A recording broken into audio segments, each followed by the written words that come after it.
Girl, stop playing. Yeah.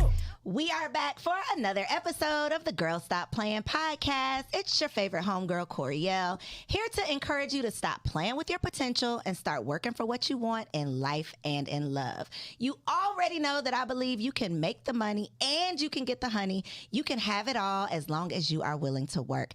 And today we have one of my favorite working women in the building. She's everybody's homegirl. That means you got both of your favorite homegirls in the building. These are facts. Rashan Ali. Hello. Smith, we're going to put some respect on Oh, that Smith, you did baby. the whole government. The whole government. These husbands deserve some respect out Well, there you in the know. streets, okay? They do. Okay. I mean, he knows what it is. He know what it is. But professionally known as Thank Rashan you. Ali. Professionally known as Get Rashan into Ali. it or don't do it. Listen. So for all of my ATL aliens, y'all know this is an ATL classic right Yes. here in the building. I would believe. Been around, okay? But for those of y'all who don't know, she is a very proud, extremely proud HBCU grad. I am. We're not going to mention the HBCU. Why? Why wouldn't I we? be hating on y'all. Why? I be hating. See, the hate comes because of the greatness. I mean, It these does. are I these ain't are gonna lie. facts. I But said I hater. love Tennessee State. Thank you. My brother went to Tennessee State. Okay. I was actually going to Tennessee State. It's in my yearbook. Really? That says she'll be attending Tennessee State University to major in speech pathology and theater. And then what happened? Well, my SAT scores flew up. And you said, I'm not. And going I to was Tennessee State. like, I got Psych. presidential money, and then I got a swimming scholarship, and I got a journalism scholarship to go to And you FAMU. said, And I was like, peace. Peace out. Yeah, Yeah. she is a FAMU grad, y'all. I am. It's so funny. The hate is so real. It is, and I admit that it's. My husband went to FAMU, so I have this thing. I don't understand. I just have this thing. My kids are probably going to. I just have this thing. I'm a Why? hater. I'm a hater. It's Y'all, fine. y'all are just. We're the best. Y'all are amazing. We are great. Y'all, Thank if you. that price tag wasn't what it was, I would have been down at the fam. Fine, I would have been down at the FAMU too. Okay, but she is HBCU grad, host of Cool Soror. She is my soror. Yes. She is a media personality, radio personality, TV, all of the media, multimedia personality, and a whole ass actress out here in these streets. Yeah, these are facts. These are the facts, and I'm so excited to get into it because the evolution is really real. We go way back. I know you remember this. I was going to say, I don't know if you remember, but I know you remember. I remember. Rashan hosted y'all back in my Single Wives Club days, okay? remember this. She came through, and now this is Rashan Ali. She's been Rashan Ali, okay? Yeah. And she came through humbly to host my little auction. We Was it not little? We was It's out not there little. auctioning. Thank you. Yeah. Thank you for that. We was out there auctioning folks off, y'all. I was just trying to figure out. At Frank Ski's. At Frank Ski's. Shout out to Frank Ski. I was just trying to figure out the things.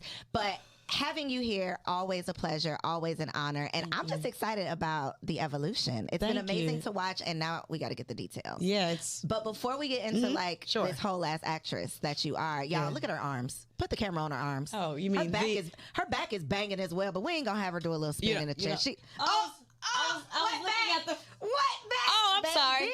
I was looking at the Listen, plants. Listen, I love it. I Did they love get my it. clip? I got my They little clip on. They got Okay, the clip, good. but the clip don't even matter because the back is banging.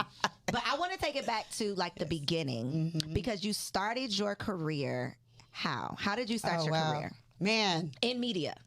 So I would probably have to say before Hot 107.9, I started as Left Eye's personal assistant. Yes, you did. I was literally 22 years old and being the assistant to an entire superstar. Yes. Obviously, TLC was the hottest girl group of all time at Yes, the time. they are. And I didn't know what I was doing. You know, here I am having, graduated from FAMU. I wanted to go to film school. My mama said no. That's a story for another day. No, we're gonna talk about that today. That too, That's on right? my list. But it's nothing that we haven't discussed. So this is, and so I didn't know what I wanted to do. I almost fell. I didn't know what I wanted to do, so I came back home, and a friend of mine knew someone who knew someone, and Ida Hall. She reached out to me, and she was like, she left a message for my parents because I was living back home with my parents, and then there was like a note on my bed when I got home from wherever I was coming from, and my dad was like, Ida Hall from Left Eye Productions. Left Eye needs a new assistant. I was like, what? She be burning up houses. I don't want to do that. So this was post the house burning. Oh yes. because I wanted to know, how was you assisting with the house party? Right. But this was post. But this was, this is what, I had seen in the media and all these things. I was like, oh, I would never do that. Like, how am I? But something told me to do it or to call and to follow up. Literally a week later, I was left as assistant. And it was one of the greatest experiences I ever had, just getting an entryway to that life and what it was like, and to see a major superstar and everything that they go through.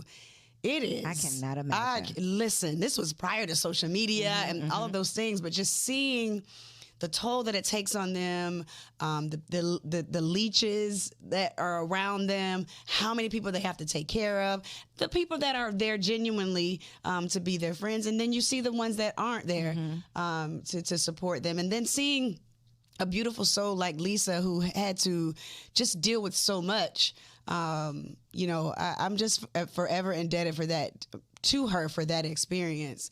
God rest her soul. So that was my entryway into the entertainment space, and then eventually went on to LaFace Records, working the music video department. So I went from that to working with the Tony Braxtons and the Ushers and the Goody Mobs and the Outkast and Pink. ATL classic, baby. Right, like when Pink was like an R&B artist, like she was still dating a black dude when I was working at the label.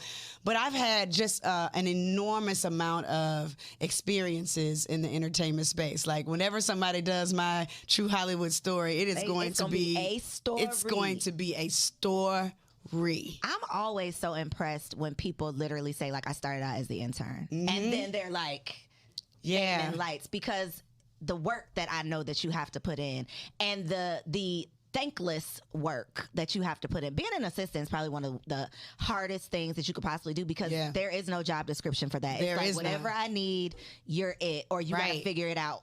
Find it. And here I am, a middle class girl, like, who has kind of, been given a lot of things. Came from FAMU, came from a, a really good home, and like, how am I didn't know how to be no assistant. I didn't know what follow up was. Was it a humbling experience? It was, but more so just like learning how to be responsible for someone else's life. I'm like, I'm 22. Like, how I'm gonna be knowing about what you got going on? I'm trying to figure out what you got going on. What I have going on. But it was I wouldn't trade it for the world. She was, outside of my aunt and my dad, she was like the third person to tell me ever. She was like, Rashan, you're a superstar. She's like, I don't know what you're gonna do, but you're like a superstar. And I just was, and I remember just like sitting in that moment, like, what does she see? Something that you didn't even see in yourself. Oh yeah, I'm just starting to see what other people have seen. It now. Oh honey, baby, I'm so walking in it, and I can say that in a way where it's not egotistical or narcissistic. It's because I put in the work, and I know that that confidence comes from a humble space, and you've earned it. And I have earned it. It wasn't handed to you at all. No, I've worked hard for everything that I have, and God's grace, obviously. But I have worked very hard for every single thing that I have been awarded. So I can imagine your name has to be good in these streets for you to be able to do all of the things. Has that been a challenge for you, or has it been? Because I mean, every time I see you are who you are. Like, that's it's thorough, in and out. You show up as Rashan Ali, as the home, you are, right. But has that been hard to maintain over the years and through the season? Well, it's so funny. Two things. Rodney Perry, I took an improv class, because you never stop learning. So I took an improv class during the pandemic, and he was like, Rashan, people like you and me, because we are so very nice, we always we get the things later in life, but it's okay. I'm not taking it. Right, I'm not, and I'm not being shicey. But I will tell you this: when I was left as assistant, I remember exactly where I was. I was in a Walmart near in the Stonecrest area, because she used to live in that area, and I don't know what sparked my thought, or why God downloaded this to me at this moment in a Walmart. I told God that whenever it was time for me to have the platform, I would treat it like God intended for it to be treated. So when I go out, I'm always on. If I'm not on, I'm not out. So everybody that has an experience with me is always going to get the Rashan that I promised God I would be. And so I have very much stayed true to that. And I know that I have been able to change people's lives, give them a different perspective, have a pleasant experience with me, because I will never not make good on that promise to God. I love it. And you're telling the truth. She ain't just saying this. I mean, literally, I can't count how many times we've seen each other in passing. We've worked together. I've interviewed you, just all of the things. And when I say it's 100% the same experience every time, and not just you and I, but when I'm watching with other people, it's always. Thank you. I am like, I gotta stop saying I'm an introvert, but I think I'm kind of like antisocial. And so for me to have to be on all the time is like an intimidating thought. Is it just like it's just naturally coming out of you? You're just showing up as yourself, or do you feel the pressure to be on? No. I don't feel the pressure to be on. Just like I said, if I don't mind saying no either. Like I have grown to say no. That's big. Thank you so much for thinking of me, but at this time I can't, because again, I just can't allow myself to be in spaces where I know I can't be 100% who I am. I can't. And so when I'm not, I am in a fetal position at the house, drinking some champagne or watching one of my little ratchet shows or listening to some music or, burning some Palo Santo sticks or meditating or doing whatever it is that makes me feel good. I'm a Cancer, so I definitely go into my shell, and I have that time for myself. I make time for myself. So when I'm present and knowing that I have to be a light, not only for myself, but for others, because you never know who's watching you. Facts. Your journey has less to do with you and more to do with other people witnessing it, because you never know if someone's watching you, Coriel, do your thing and how you show up in the world. Some girl in Arkansas was like, yo, I saw how you responded to that. And because I saw how you did that, now I can do the same thing in my life. You just never know. And I've had so many stories of people just telling me, even last night, I was at the James Room. And somebody was like, I came up to the radio station at Hot 107.9 and you were mentoring somebody else. And I talked to my mom about how I really wanted you to mentor me. And she was like, just go up there and have a great experience. But you're the reason why I went to FAMU and majored in journalism. I'm like, me? Okay. Wow. That's God. That's one of hundreds of stories that I've gotten by me just showing up and being true to who I am. And the residual effect is that someone was able to take that positive experience or how I reacted or how I showed up and able to implement it into their lives. I love it. I love it. So when you got into the space, obviously you kind of stumbled into it because you didn't go apply to be Left Eye's assistant. It just kind of came to you. Do you recall having like an ultimate goal of what, because when you had that conversation with God, when you said, when I get this platform, did you have in your mind what that platform would be? Or you're literally like, God, just use me? Just use me. Because God has given me so many different talents, and I want to leave this world empty. So I wanted to write a children's book, wrote a children's book. I wanted to do sideline reporting, did sideline reporting. I want to be an anchor on CNN, was able to do that. I want to be a radio personality, did all of that. I want to act, doing that and continuing to ascend in that. Oh, I want to create shows, creating a show right now, an episodic, episodic drama, 10 episodes, doing that, have writers, all these things. When I leave here, I don't want anything left in me. I love it. Because God made me multi-talented. And if God placed it on your heart, how dare you not try? So anything that's there, I'm going to absolutely try to do it. So amongst So there was no goal. I'm just walking. No goal. You're just doing it, enjoying it, I'm living walking in alignment, the path of least resistance. Yes. And allowing those things. So there's a hustle and a flow. There's hustle and flow. And I believe you have to have the correct balance for all of it to come together when you literally allow things to flow in your life. But you have to be in alignment. You got to be right there in alignment. So now I'm starting to see the manifestation of the alignment just recently. And I'm like, I'm not surprised by anything that's coming into my life. Come on. At all. Say it belongs here. I belong here. Yes, in I do. every room that he sends me into. Absolutely. So amongst your career, you got radio in your portfolio. You have television host in your portfolio, down at the circle. Down to the circle. In your portfolio. You have actress in your portfolio. Your podcast host. What have you enjoyed the most? Oh my God, that's a great question. I enjoy all of them, but there's nothing like interviewing people. I have a true gift to interview people. That is, I've got a lot of gifts, but that's let me roll over and brush my teeth. It's time to interview somebody? People. All right, cool. That is what I do. That is who I am at the core of who I am. Radio comes naturally to me. It comes to me like breathing. I wish radio were the same. It's just not the different same. Now, yeah. It's so completely different. And, of course, we have podcasts. Obviously, we run a podcast. I have a podcast. But, I miss that real radio that I came into when radio personalities were literally the stars of the city.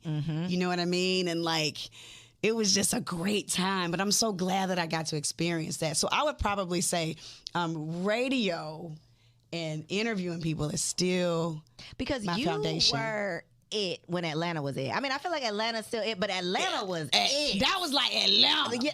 You know what I'm saying? It's a difference. What was it? Atlanta. That's you. That's you. I can't imagine the I can't imagine the life. It was just so yummy. It was just so good. It was before all the pretentiousness and all of that, and welcome to the city. You're welcome. You're welcome. You're welcome. But prior to that, I wear old Atlanta sweatshirts. Shout out to my girl, Kristen. She has the brand ATL. I always shout her out because I just love what she. When I wear those sweatshirts, and I know people well, what does that mean? Why are y'all doing that? I mean, we're progressing. Old Atlanta, there was a feeling that you just there was a spirit in the city. That is it. It was a spirit in the city. So. And you were definitely part of that. Oh, I would have to say, thank God. Still very much so, right. But the old Atlanta. And then I get the best of both worlds because I was born in Atlanta, raised in Decatur. So. Yeah. In the dick.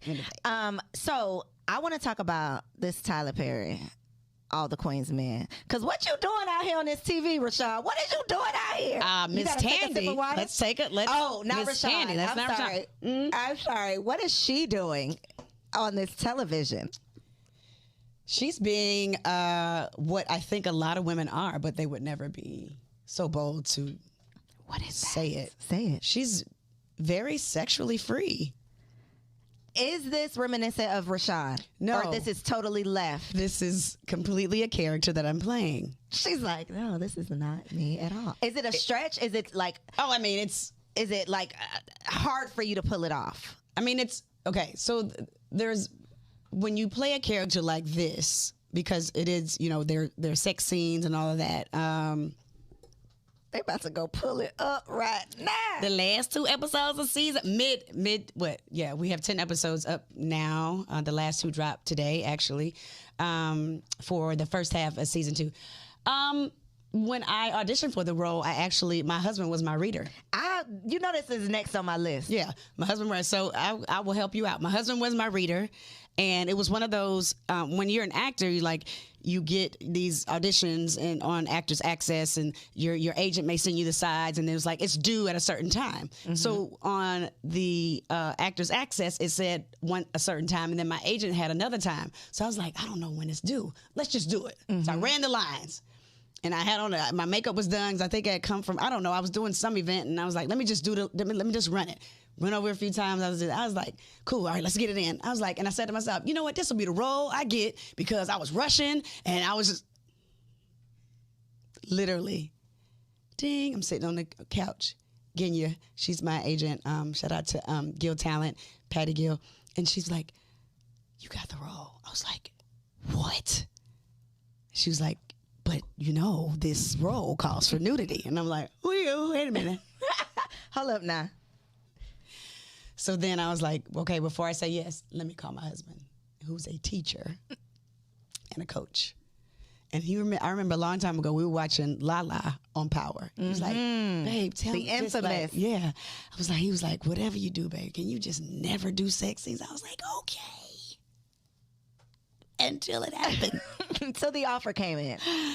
So I talked to him. I called him. I was like, got the role, but there's nudity. He was like, well, how much? What's like, gonna what be you go? nude? I was like, I don't know, but like, I know that they said I can, talk to the people and say what you're comfortable with and all that. So I think that in his mind, he's never watched the show. He's never watched any of the scenes. Really? And rightfully so. No, and I get it. I think that he didn't want to say no because he didn't know how successful the show could be. Mm-hmm. And he it didn't is want to really, stop you from, yeah. So first season, got a little buzz, but when the second, it's really getting a lot of buzz and a lot. Like I'm getting I have a whole new set of fans now. Mm-hmm. Like the lady stopped me in the liquor store the other day. I was just trying to get some Tito's and some champagne, right? And she just almost tackled me. Miss Tandy? She's like, Miss Tandy. She was like, girl, I be doing the same thing. No, ma'am. Ma'am. Not in these streets. In these streets, I am love Rashan. Yeah, so Wow. she's very a very free woman. A very free woman. Are you You ask all the questions. are you so what did your husband say when you called him up on the phone? What did he say? Yeah, that. He was like, oh man. Well, how naked do you gotta be? Yeah. And And I didn't know that then. I didn't know that you had autonomy on what you can and what you want to show and what you did. This was all very new to me. This is my first big. I've had small roles. I've had some. I've been acting, but this was the first like Tyler. Like big show, like an episodic show where I have a recurring character. And so this was big for me. Excuse me. And so I didn't know that you could actually talk to people about it. So I love the movie industry because there's so many people behind the scenes that do so much, So there's intimacy coordinators. Tell us more. Yeah. So they call you up on the phone first to do a preliminary chat. What are you comfortable with? And I was like, I don't want to show, I don't want to show full breast, and I don't want to show full bottom. I'm okay with side, and obviously all of us got here because for the most part. Are they like covered? Is it like in my mind, these people are not really naked. We're not naked. Okay. We're not naked. Okay. So there is like a piece of what you put in this area. It's almost like a big Band-Aid, like a pad, like a pad, and it's my color. And so it literally covers you from the top all the way to your buttocks and in between. So it's really what trans women use to tuck. Wow. Yeah. We use that. Yeah. So once you put it on, you obviously can't use the restroom. You have to retape it up and all that kind of stuff. But you rehearse your scenes. You talk about what you're comfortable with. Are you comfortable with him kissing your neck? Are you comfortable with her, grabbing your head? Because there's a level of comfortability. We're all acting here. And you have to be able to, when you execute these scenes, because it is so intimate and people, this is a space where people share with the people they love or the people they're just doing it with. You know what I mean? So you have to have the conversation. And it's all rehearsed. And you talk about the scene. This is what Mr. Perry wants. This is what we suggest. How do you feel about this? And so you rehearse, you talk, and then you're like, what's up, dog? Hey, you want something from craft services? Literally, it's like that. So are these, you said she's very free, so I'm imagining these sex scenes are not just with the same person. No. Wow. No, they're not. Wow. So you can't even it's not even like your husband on the show where you could get comfortable with him. My husband likes to watch me with other people. On the show. Yeah. Not your husband, because he ain't tuning in. No. So the first sex scene, the night when you go home, was that uncomfortable? So the first sex scene that we did, we were in the bubble. We shot it in 2020. So the first season you we did shot. not go home. No, I went back to my room on Actors Row. Not on Actors Row, but where Tyler had us. It was perfect.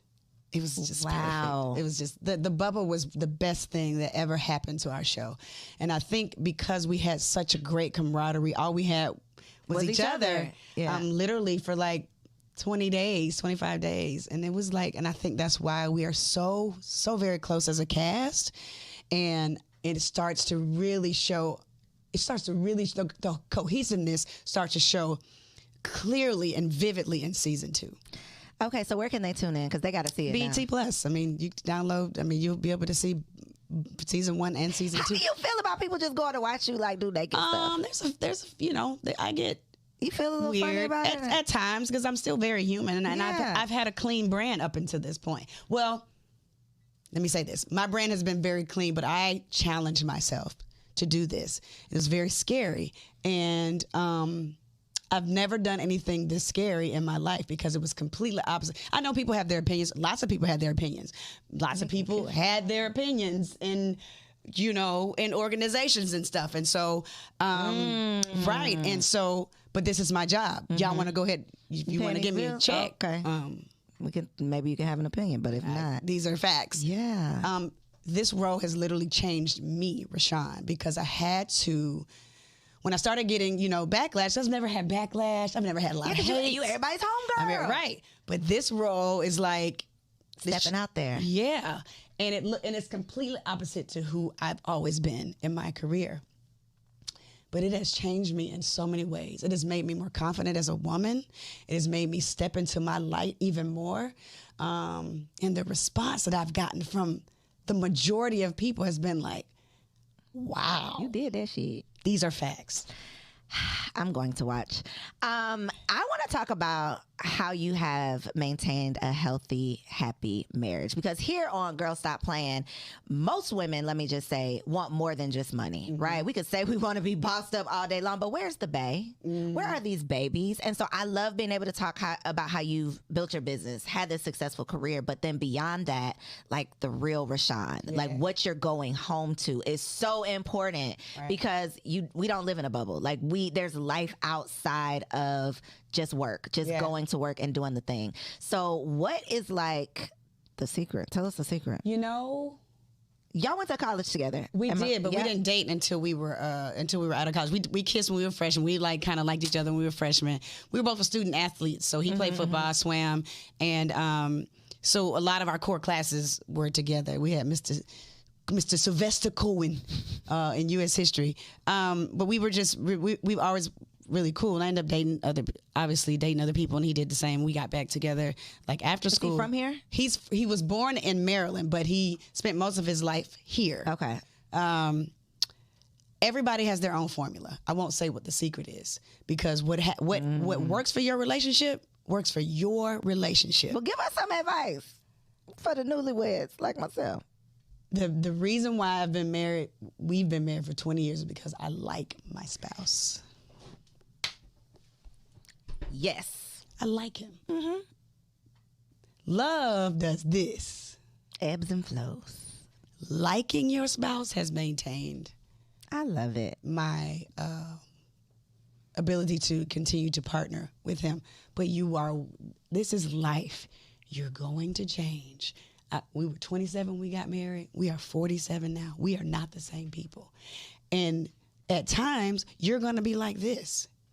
But the beauty and the hope for most relationships is that you can come back together in alignment. But also, if you can't, being able to live a beautiful life, even being misaligned, if that makes sense, for a time. Whatever works for your marriage works for your marriage. You shouldn't judge anybody else's marriage.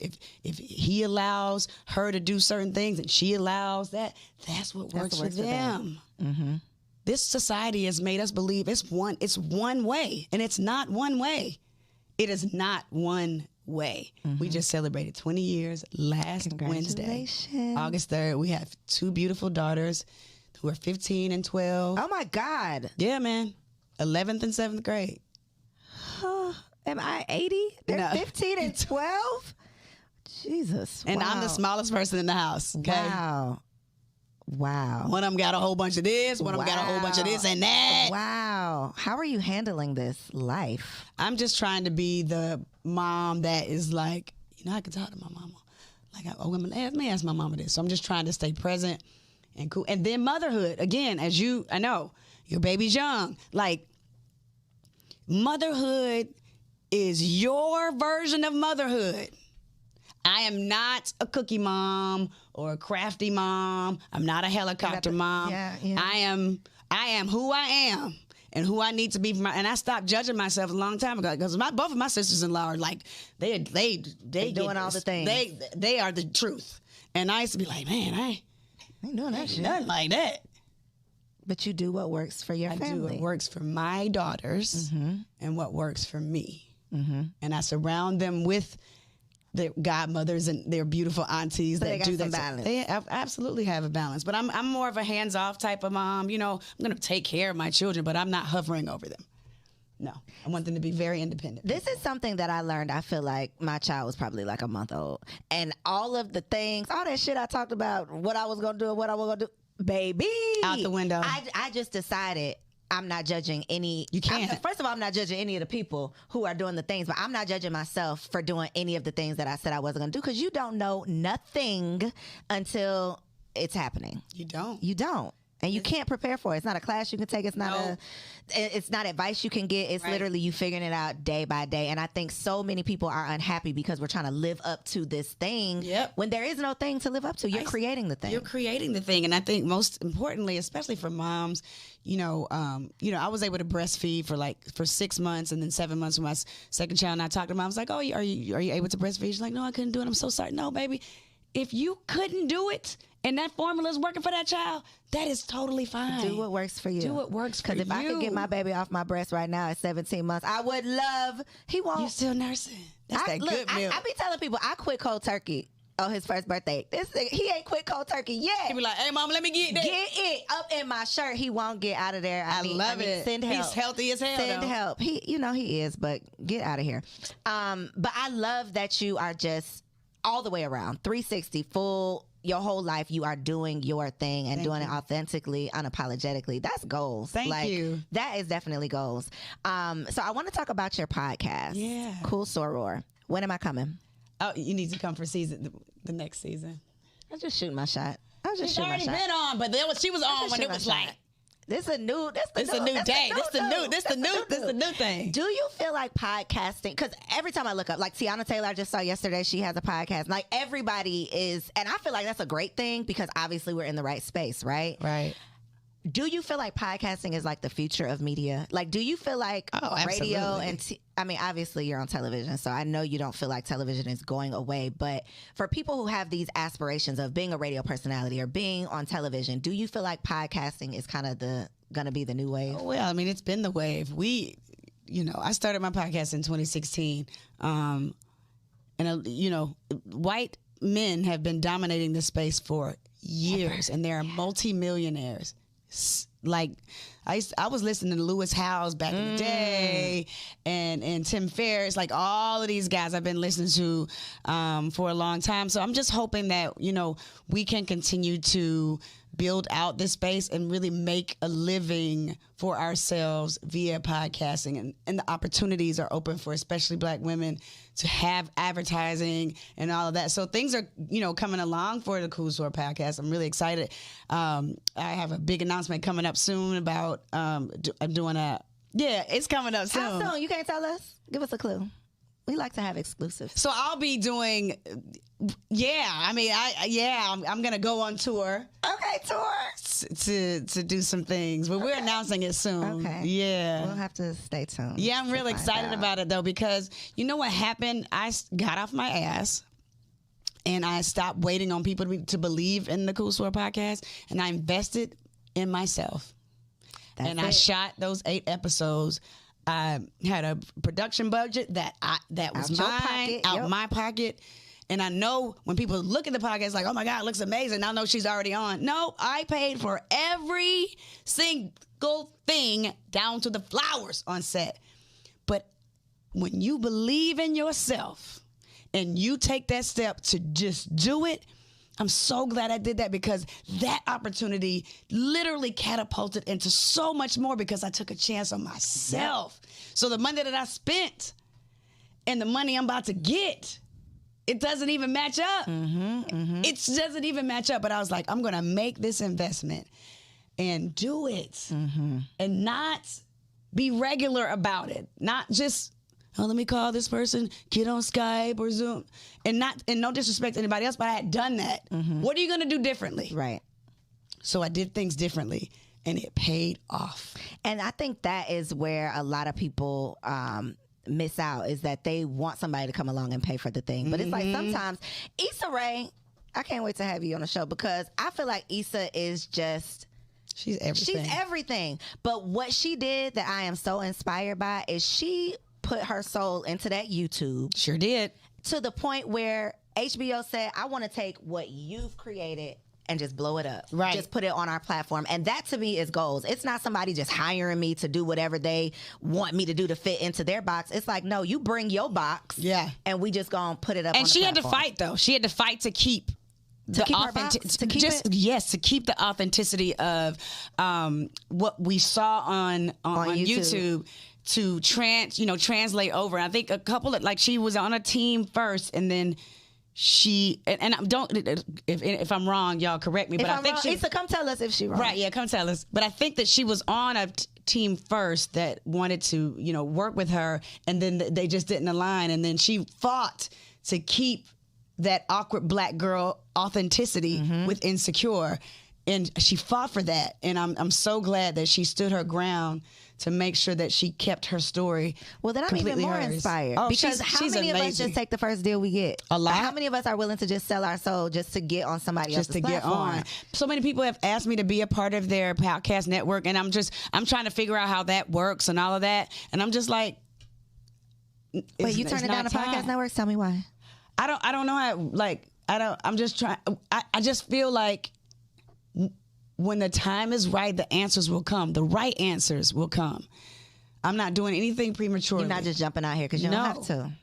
No, I will continue to do what I need to do for the podcast until it's time. I'm like, now that's the deal. I'm not doing anything prematurely. Come on. Okay, last thing. Had to grow to that, Kodo. I had to grow to that. How did you get to that point where you're not just going to take what you can get? Is it because you've had such... Okay. You've been through the things, though. All of them. Tell us something bad. When I was pregnant with Bailey, my 15-year-old, I was the host of the 18 Morning Show. And when I went on maternity leave, Empress Cersei came down to host the morning show with Griff. And so he was like the lead. Griff was always really spectacular, but he was like the comedian of the show, and did sports and everything like that. So when I got back, it was time for me to come back. First of all, I got a call from somebody asking me if I would come back earlier off of maternity leave, which was illegal. And they called me back and they were like, please disregard that. Exactly. And so when I got back, Empress Cersei was still like kind of there. And I was like, okay, he can go on back. He in my seat. He in my seat. And I was like, this is weird. Why is he not going back to his show? So we had a meeting after the show one day.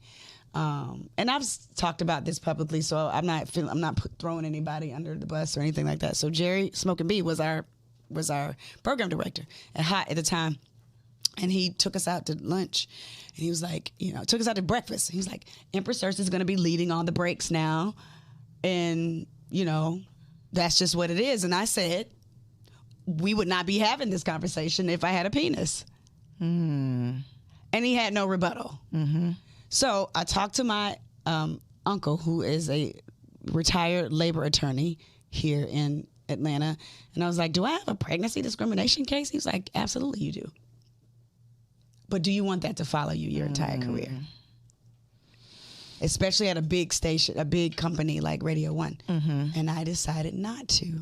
So I had to sit there for over a year and watch somebody else lead my show.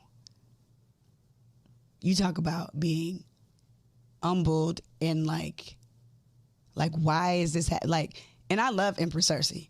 But he's not more talented than me. How is that when you don't have a problem with him and he didn't make the decision? And he didn't want to be there. How was that? That was terrible for him because he's such a great individual. He's a great human being. Was you mad at him?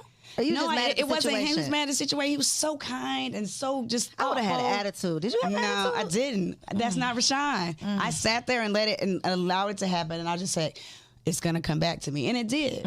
When Steve Hegwood became the program director, he immediately changed it back. And I got my rightful place back. But it took time.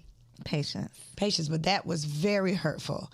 That was very, very tough, especially as a woman, in radio. You put your time in. I had done the work. I had done the work. Okay, well, we can't end on a bad note. No, absolutely. So I do have one more question, me. and it's not a good. It might be bad too, but I want to go back to your mama. Because we've had this conversation before, and I feel like it's a common look. People be talking about daddy issues, and I'm not saying you got mama issues, but these mamas be out here doing some things, right? They be doing some things. So I knew, what you had mentioned, that you wanted to go to American. I got accepted to American University, and your mother said no for no reason. For no reason. I still don't know. This is like I always say, in the black community, because I don't really know other communities, so I just am thinking that this is like a black thing. So having that been your experience, and obviously it's worked out for you, right? You love family. Everything worked out the way it was supposed to. This was after I was trying to go to grad school there. Wait, she told you to grad school? Grad school. And I had both me and my brother got scholarships to undergrad. And my parents had money. I don't know what happened. And I wasn't one of those kids that fought. Like when your parents said no, I was like, okay. Oh, you better than me. You all the way around better than me, Rashan. I would have raised hell. I would have been off. Not raised. I'm out of here. Okay. Well, no, but having been through that and being a mother now yourself, what is your mothering philosophy? Because I feel like from the outside looking in, what I would think is that you would give your children more freedom to be able to make their decisions. They are so But then free. today somebody asked me, well, are you going to try to make your baby go to TSU? And I'm like, no, he can go to any HBCU he wants to, but he can go to any HBCU he wants to. Outside of that, boy, you're going to have to figure it out. Right. So I still feel like that might be a little wrong of me. No, I mean, you might change once he grows up and you start seeing his different, the things that he likes. Of course, you're going to, my husband and I both, look at your face, promote. Baby, HBCU. Try to go to a PWI if you want to. Right. Who's nothing you like in? an HBCU. It's nothing like it. Nothing like so it. do you have those things where you still kind of want to influence them, but you give them their freedom, or you just like, y'all gonna figure this out? Oh man, I think I have a really healthy balance. Whatever they want to do. I was telling them in the car yesterday about, because they bathroom be looking crazy, right? And I'm like, y'all don't want to be the nasty girl in the dorm room.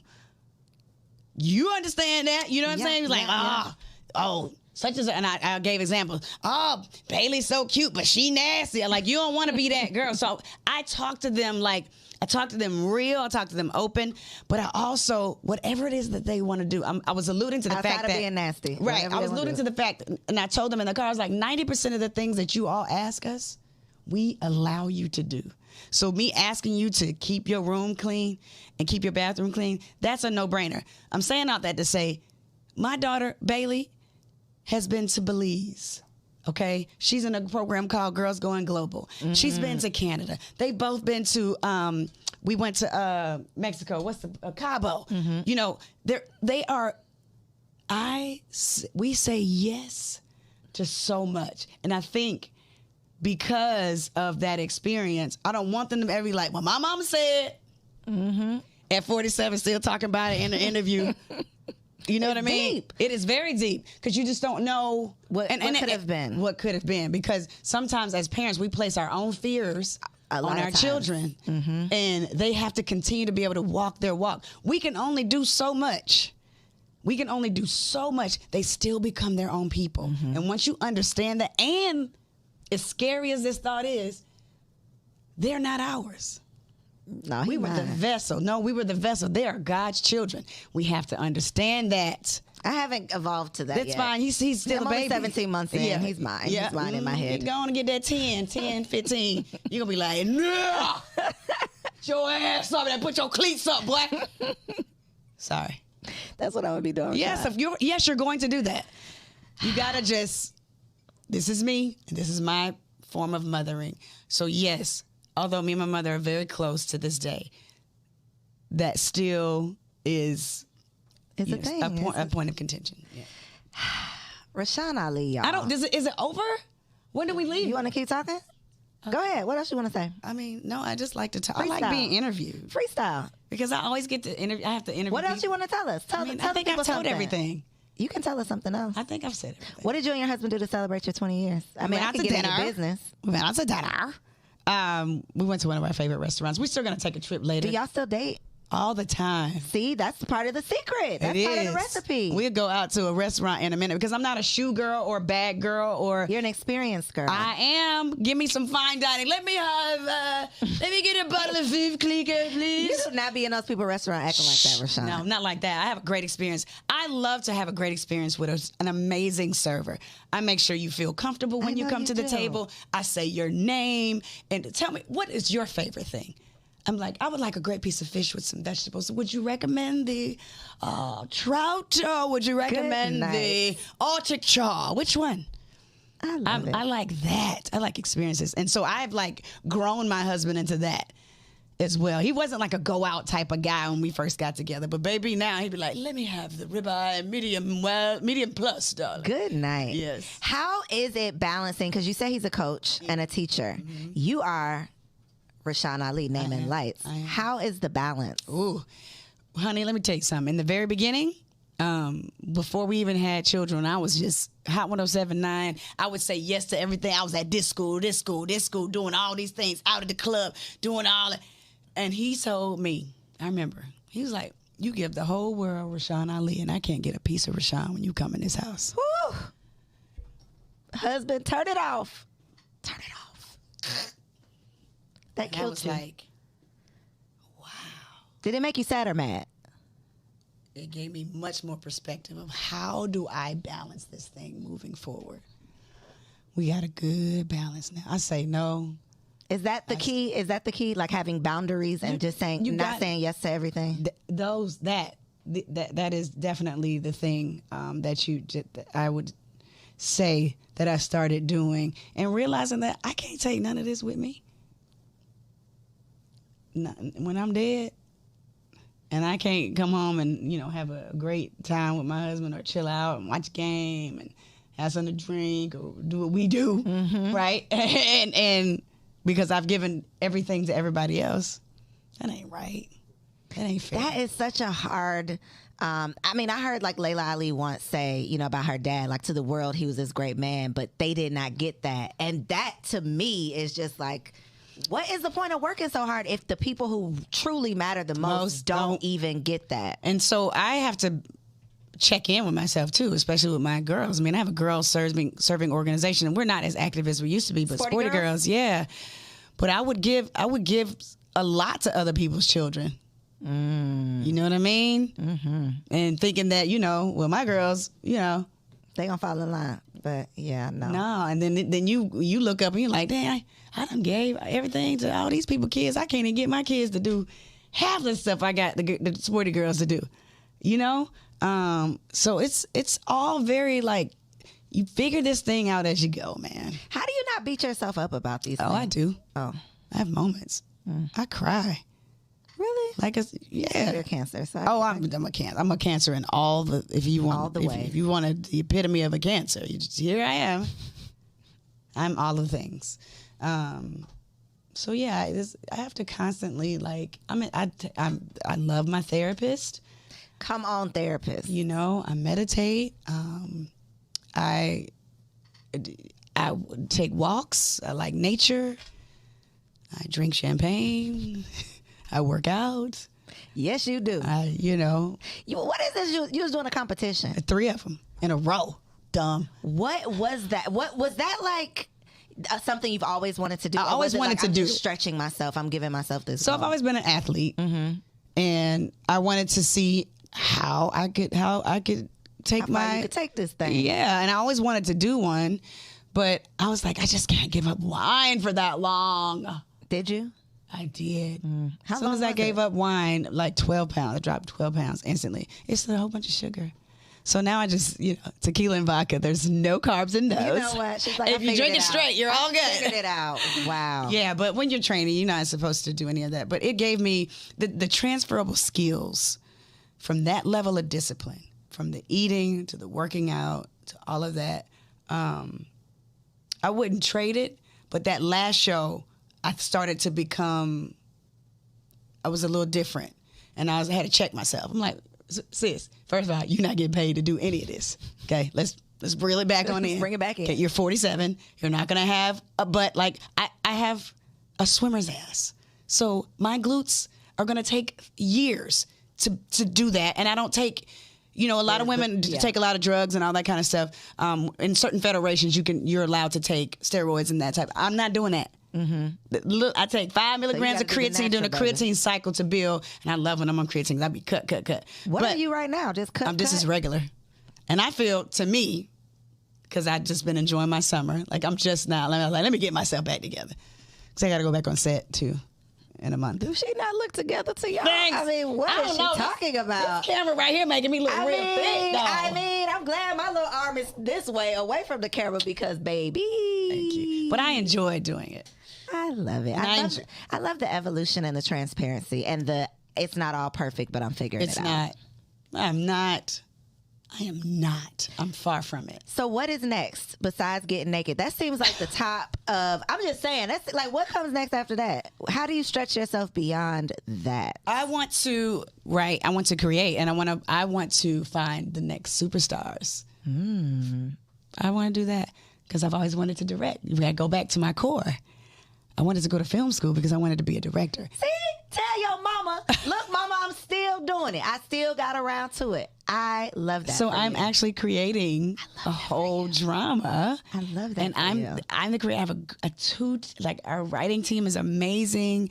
And I see myself literally on set with some coffee in my hand. And I'm like looking at the monitors and seeing the actors that we chose from the casting really playing out these roles and say, wow, look at her. Because I listen to Tyler a lot. And, people can say what they want and have, people have had their own experiences or whatever. And I made sure when I went into being a part of his team that I went in with a blank canvas. And because I do that with everybody. I'll never let anybody tell me anything about anybody. So I walk in and what I have seen and what he has said so many times is, I want to make superstars. I want to make millionaires. I want to change lives for the unknown. He's done that for me. He's done that for me personally. I was on one episode of... this is a different level for me. Right. I got some so I was on one background. Episode of... And this, after Sister Circle got canceled, I filled in for Ryan when he got sick, and then I got this role on Sisters. We went into the bubble, and then I auditioned for another Tyler Perry show, and then I got that role. So when I tell you my life has changed,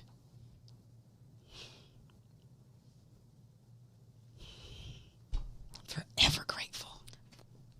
I think we got to drop the mic on that, Rashan. I mean, seriously. Forever grateful, man. Forever grateful. You a Cancer. You about to cry right now, Because I don't take none of this for granted. I don't take any of it for granted. I wake up, the first thing I say is thank you for another opportunity. And that's why they keep coming, though. That is why they keep coming. And they're seamless. They're seamless. Because the alignment is there. The alignment is there. Mrs. Rashan Ali, y'all. Isn't she amazing? Give him a little... Come on now. I love you. I love you. I am so appreciative that you came on down. She's a big star now, y'all. But we all are stars in our sphere of influence. That's what I say all the time. Whether you are a janitor at a local elementary school or in the C-suite, you change lives by how you show up. And that makes everyone a star. I have nothing else. I have nothing left to say, guys. I mean... That is it. It's so true. She funny, she inspirational, she philosophical. You got it all. You got it all. And that's why you're everybody's homegirl. That's why. Thank you. Fantastic interview. I'm proud of you, my sister. You. Remember me. Wink, wink. Always remember you. Y'all, I'm going to be down at the wherever Rashad going to be. I'm going to be there, y'all. I'm going to be right there. Okay? Come on. I'm going to be right there. Girl, stop playing. Thank y'all for tuning in. Another bomb-ass episode. Go download BT Plus so we can see Rashad naked, y'all. Girl, hey, I hope you enjoyed that video. This channel is all about encouraging you to stop playing with your potential and start working for what you want in life and in love. So make sure you hit that subscribe button so that you'll be notified when the next video drops. And comment below and let me know what you want to see on the next video. Peace out.